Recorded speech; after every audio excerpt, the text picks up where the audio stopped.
Hello friend, welcome back to learn English YouTube channel. तर आत्तापर्यंत आपण 900 शब्द शिकलेले आहे. आता आपला हा लास्ट व्हिडिओ आहे शब्दावरचा.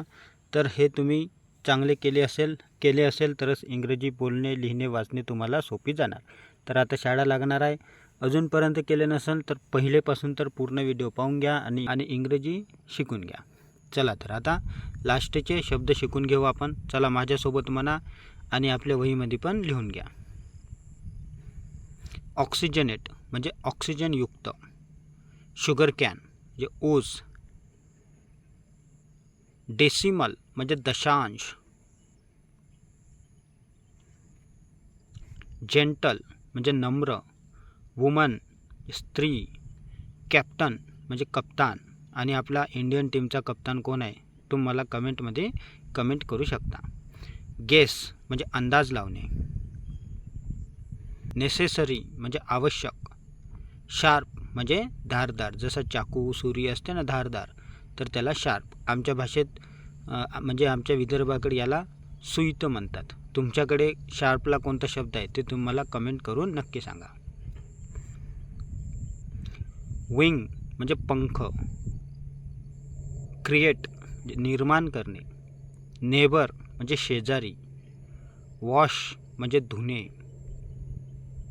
बॅट म्हणजे वटवाघूळ आणि एक बॅट क्रिकेटची बॅट, ते तुम्हाला सर्वाला माहीतच असेल आणि क्रिकेट पण तुम्ही खेळतच असेल. पुढचा शब्द रॅदर म्हणजे त्याऐवजी. क्राऊड म्हणजे गर्दी. कॉर्न म्हणजे मका.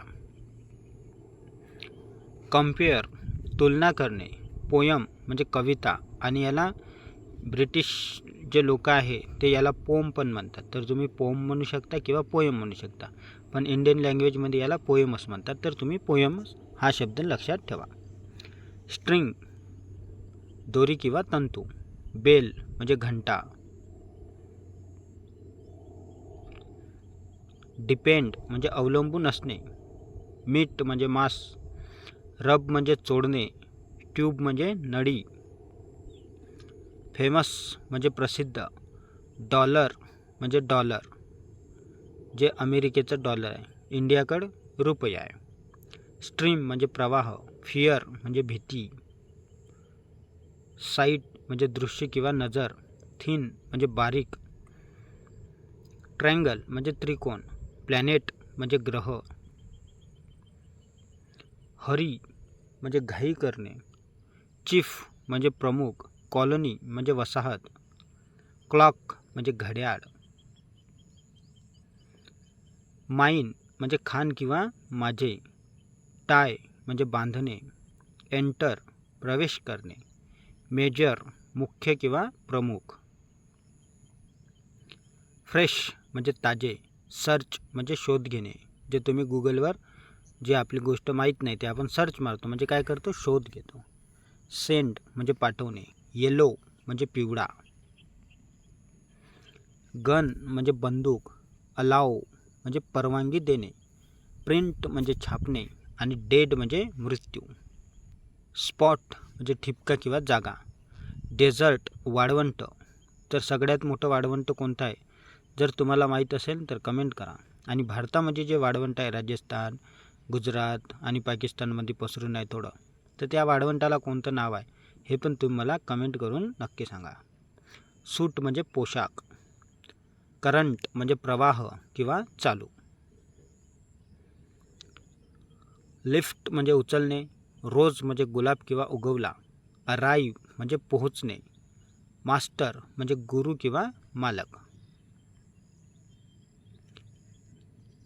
ट्रॅक म्हणजे मार्ग किंवा रेल्वे मार्ग.